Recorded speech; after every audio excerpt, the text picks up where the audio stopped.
The film who really gave us the slasher genre in a big fashion is back, and everyone is waiting for it, and so was I. And I don't like it that much.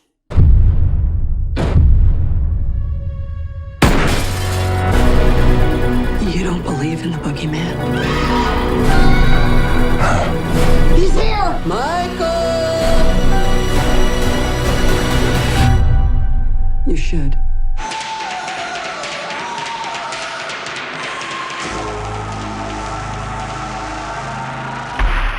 Servus Freunde, my name is Jimmy Cage and we're at the halfway point of our Halloween horror month. So far we've talked about all kinds of different horror films and I was very much looking forward to include the new Halloween in our series. The early reviews were very promising and there's a huge hype all around Michael Myers' return to the big screen. The anticipation for the film is huge and I think it's a given that its box office returns will be quite impressive. My own expectations seem to be too high, I guess, because I thought this new entry in the series was just slightly above average and really not the great new horror movie I was expecting, and most people are raving about. It's a decent film, shot and acted better than most horror movies, and one can have an okay time with it. Some scenes are really good and there's atmosphere to be found for sure, and I will give it a positive score in the end. But that doesn't take away from the big disappointment that I felt and that grew bigger and bigger as the movie went along. I was constantly waiting for it to get exciting and scary and tense and just really captivating, but that never happened. The new Halloween was directed by David Gordon Green, who also co-wrote the screenplay with Danny McBride and Jeff Radley. John Carpenter, the master director of the 1978 original classic, helped producing the film and he even co-created the new score, which is definitely one of the film's highlights. It has been 9 years since the last Halloween entry, which was Rob Zombie's Halloween 2, and that makes this the longest break fans ever had to endure. But Michael Myers always returns, and this was certainly not the first time. It's more like every 10 years. There are many horror franchises whose chronology and mythology are all over the place, but the Halloween franchise is easily one of the strangest. The first time Myers returned was in 1988, 10 years after the original, in Halloween 4, correctly titled The Return of Michael Myers. And the new film directly pays homage to some of its scenes, most direct in the recreation of that film's gas station. And it's a great scene here, because it shows that Michael is still a force of nature. It was another 10 years, so 20 in total after the original, that Myers returned in Halloween Age 20, correctly titled 20 Years Later. In that film they simply ignored all other entries except the first two, which were the only two starring Jamie Lee Curtis. So it's really not a new thing this time when they bring her back once again, and once again ignoring all previous entries, this time even the second film. All that counts now is the very first Halloween and this new one. So Halloween and Halloween.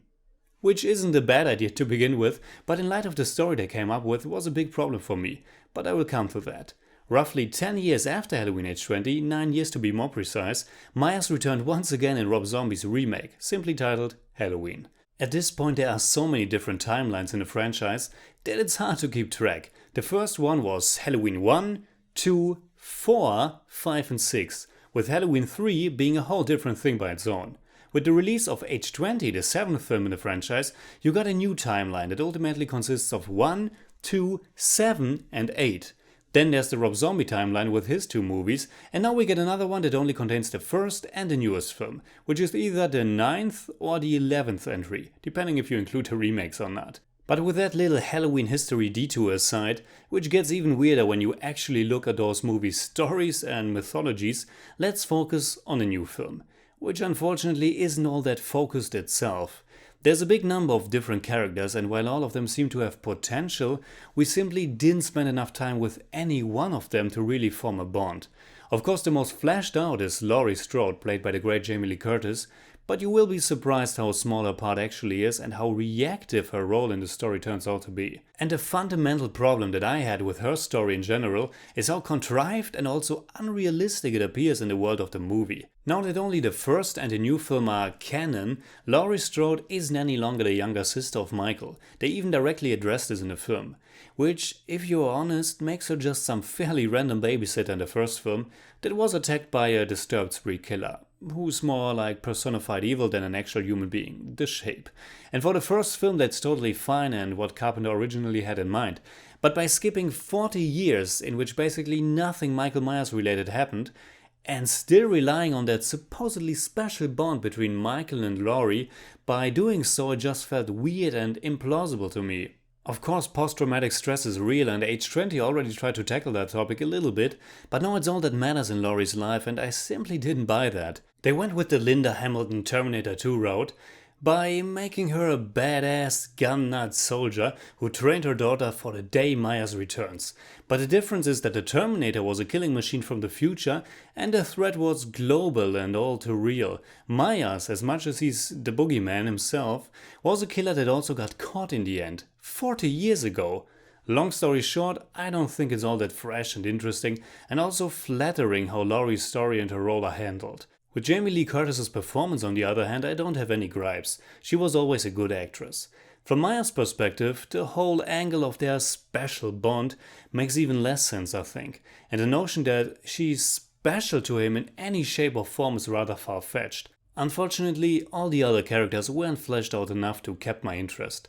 But in an ordinary slasher film, and that's what this is, it doesn't have to be a big problem, if the style is strong and fun enough to keep the audience's attention. David Gordon Green borrows a lot of elements from the franchise and incorporates them into his film, from the way Michael is turning his head, to the little and big details that come with his killings, putting a ghost costume over one of his victims, turning one dead guy into a human lantern, and so on. Motifs like his first escape, slaughter at a gas station, or him hiding in a closet are directly taken from all the entries. The famous shot of him disappearing after he fell out of the window at the end of the first film is directly mirrored here as well. Of course, there's also a new Dr. Loomis character, and in a very meta kind of way, Laurie even addresses this. But this new film isn't Scream nor The Cabin in the Woods, and if you're expecting any groundbreaking new twist on the franchise, you might be disappointed. I certainly wasn't looking forward to anything mind-blowing, but I definitely wanted more than just a regular old slasher flick. And even as a slasher, it wasn't shocking or scary enough to keep me involved. It's a movie that looks decent enough and the production value is higher than in most horror sequels for sure, but when I'm completely honest, it was also a little bit boring overall. There's this one long continuing shot once Michael arrives at Haddonfield, and it's made clear that nobody is safe.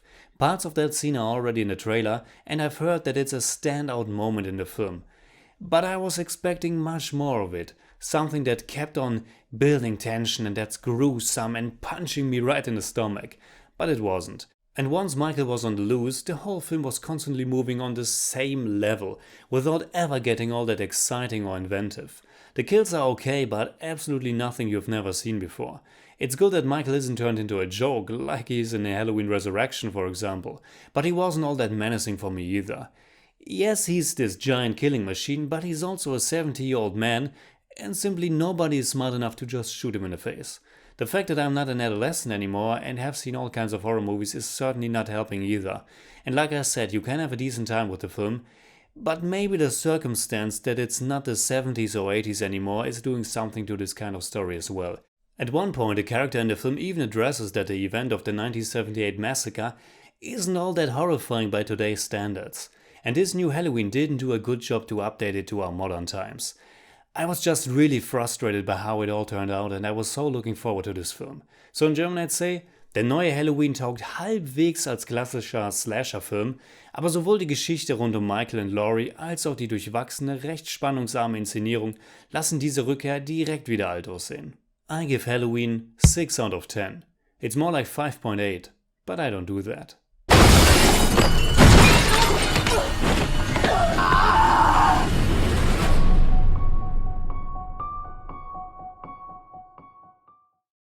Alright, that's it like always. Comment below and let me know what you think about the new Halloween. And also let me know, are you a fan of the franchise in general? And if so, what are your favorite entries? And do you have a ranking? Also don't forget to check out my other movie reviews, especially the horror ones, because I've done a lot lately. You can hit me up on Twitter, Facebook and Instagram simply at TheJimmyCage. And if you enjoyed this episode, please give me a thumbs up, share, subscribe, whatever you like. And make sure you hit that bell for all I have to tell.